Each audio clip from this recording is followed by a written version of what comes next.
বন্ধুরা, আজকের আমার এই ভিডিওর বিষয়বস্তু হলো করবী গাছের এপ্রিল মাসের পরিচর্যা। প্রচণ্ড গরমে বাগানে যে ফুল প্রচুর পরিমাণে ফুটে থাকে সে হলো করবী।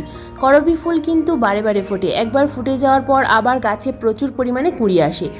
যদি তোমাদের বাগানে মার্চ মাসে এখনও পর্যন্ত করবী গাছে কুঁড়ি না আসে, যদি কুঁড়ি এলেও সেই কুঁড়ি হলুদ হয়ে শুকিয়ে ঝরে পড়ে, যদি অল্প দুটো একটা ফুল আসে, তাহলে এই সময় গাছে কোন খাবার প্রয়োগ করতে হবে, কিভাবে পরিচর্যা করতে হবে, সব কিছু বলবো আজকের এই ভিডিওতে।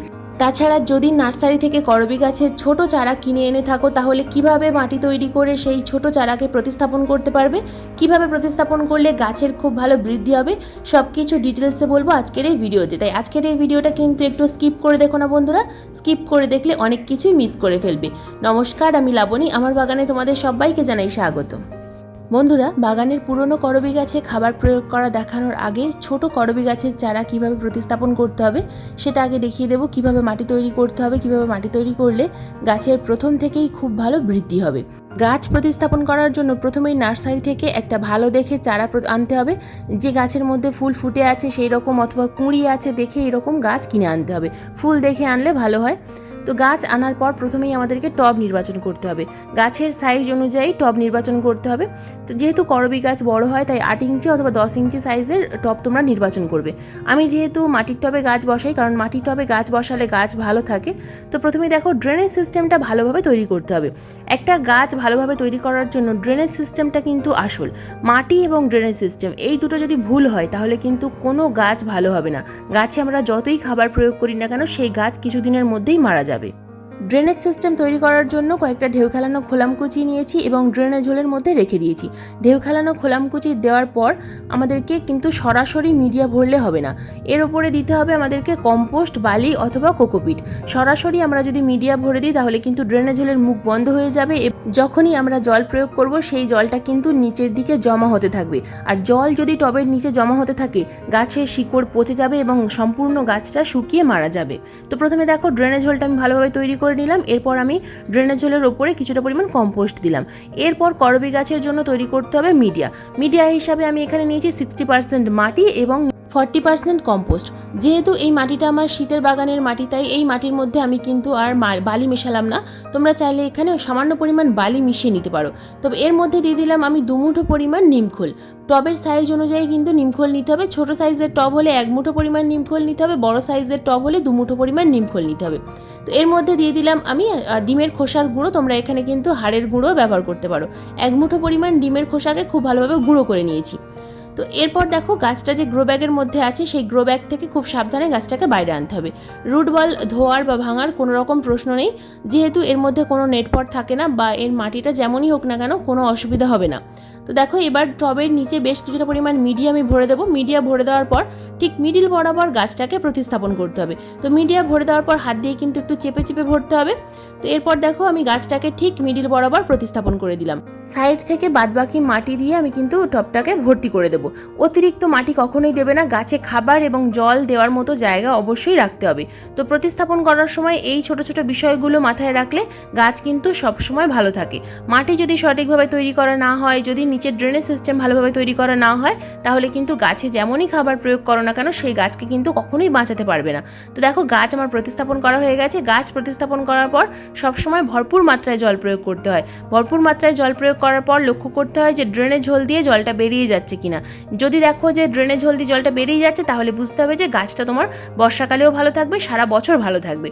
তো গাছ প্রতিস্থাপন করার পর গাছটা কিন্তু এই মুহূর্তে ছায়া জায়গায় রাখতে হবে অন্তত 1 সপ্তাহের জন্য।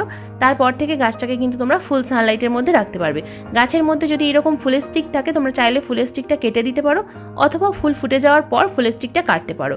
তো যদি রুট বল ভেঙে প্রতিস্থাপন করতে হয়, তাহলে কিন্তু ফুলের স্টিকটাকে কেটে দিতে হবে এবং বেশ কিছু পাতাও কেটে দিতে হবে। যেহেতু রুট বল আমি ভেঙে দিলাম না, তাই ফুলের স্টিকটাকে কাটলাম না। ফুলটা শুকিয়ে গেলে তারপর ফুলের স্টিকটাকে কেটে দিতে হবে। এরপর বলবো বাগানে পুরনো করবী গাছের আমরা কিভাবে পরিচর্যা করব।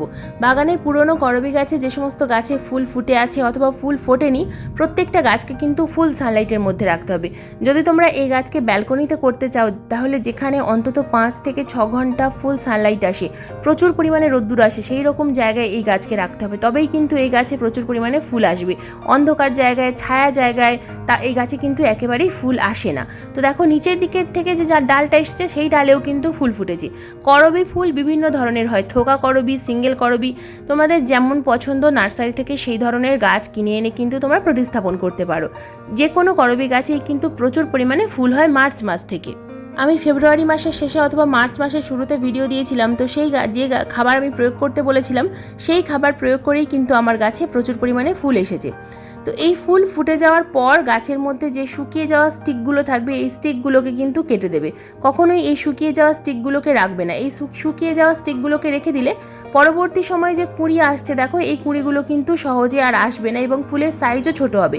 তাই সবসময় ফুল শুকিয়ে যাওয়ার পর এই স্টিকগুলোকে কাঁচির সাহায্যে কেটে দেবে। কাঁচির সাহায্যে কেটে দিলে দেখবে এই পরের যে স্টিকগুলো আসছে এগুলো খুব তাড়াতাড়ি বড় হবে এবং ফুলের সাইজও অনেক বড় হবে।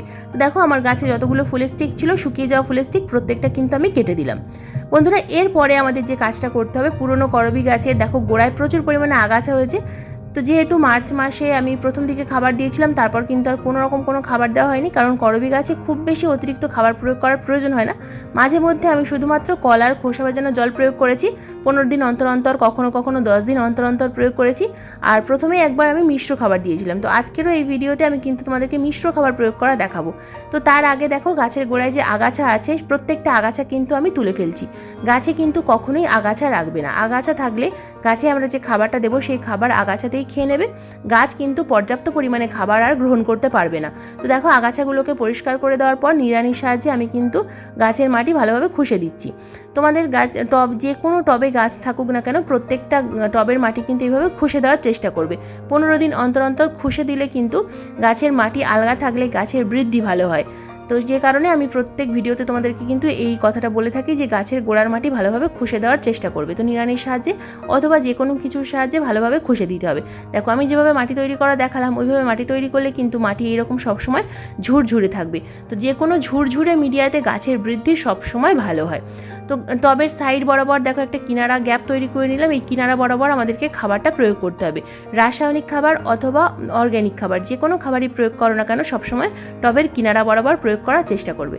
তো এখানে আমি মাত্র 3 ধরনের খাবার নিয়েছি, সম্পূর্ণ জৈব 3 ধরনের খাবার রেখেছি। প্রথম যে খাবারটা রেখেছি এটা হলো নিমখোল। বন্ধুরা এখানে খাবারের পরিমাণ কিন্তু একটু বেশি আছে, কারণ আমার যে টবটা এটা হলো 20 ইঞ্চির একটা বালতি, সেই কারণে আমি কিন্তু খাবারের পরিমাণটা একটু বেশি রেখেছি। তো এখানে রেখেছি 3 চামচ নিমখোল, 3 চামচ পেঁয়াজের খোসার গুঁড়ো এবং 2 চামচ পরিমাণ ডিমের খোসার গুঁড়ো। তো প্রত্যেকটা খাবার উপাদান খুব ভালোভাবে মিশিয়ে নিয়ে টবের কিনারা বরাবর ছড়িয়ে দিতে হবে। তো এইভাবে গাছে খাবার প্রয়োগ করবে। টবের সাইজ ছোট হলে খাবারের পরিমাণটা একটু কম নিতে পারো। 1 চামচ নিমখোল, 2 চামচ পেঁয়াজের খোসার গুঁড়ো এবং 1 চামচ পরিমাণ ডিমের খোসার গুঁড়ো। তো এইভাবে খাবারের পরিমাণটা ঠিক রাখতে হবে এবং মাসে জৈব খাবার হলে মাসে কিন্তু 2 বার প্রয়োগ করতে হবে। 15 দিন অন্তর অন্তর মাসে অবশ্যই খাবারটা প্রয়োগ করার চেষ্টা করবে। খাবার প্রয়োগ করার পর দেখো সামান্য পরিমাণ দিয়ে দেবো আমি এখানে কম্পোস্ট। কম্পোস্টটা মাসে 1 বার অথবা 2 বার কিন্তু দিতেই হবে। কম্পোস্টের মধ্যেও আছে প্রচুর পরিমাণে এনপিকে। কম্পোস্ট টবের মাটিতে প্রয়োগ করলে গাছের পাতা যেমন সবুজ থাকে ঠিক তেমনই কিন্তু গাছের রোগ পোকার আক্রমণ কম হয় এবং গাছে প্রচুর পরিমাণে কুঁড়ি আসে। তো খাবার প্রয়োগ করার পর দিয়ে দেবো জল। টবের মাটি যেন কিছুটা পরিমাণ শুকনো থাকে, যেহেতু এখন চারিদিকে বৃষ্টি হচ্ছে, তাই যদি তোমাদের ওখানে বৃষ্টি হয়, বৃষ্টি হওয়ার পর যখন মাটিটা একটু শুকিয়ে যাবে তখন কিন্তু এই খাবারটা তোমাদেরকে প্রয়োগ করতে হবে। আর মাটি যদি খুব বেশি নিচের দিকে ভিজে থাকে তাহলে অতিরিক্ত জল কিন্তু কখনোই দেবে না। মাটি শুকিয়ে যাওয়ার পর সবসময় জল প্রয়োগ করতে হয়। ভেজা মাটিতে আবারও জল প্রয়োগ করলে সেই গাছের কিন্তু কখনোই ভালো বৃদ্ধি হয় না এবং গাছের ডাল ধীরে ধীরে শুকিয়ে যেতে থাকে। তো এই খাবার প্রয়োগ করার পর তোমরা কিন্তু নিজেরাই দেখতে পাবে গাছের মধ্যে প্রচুর পরিমাণে কুঁড়ি আসবে।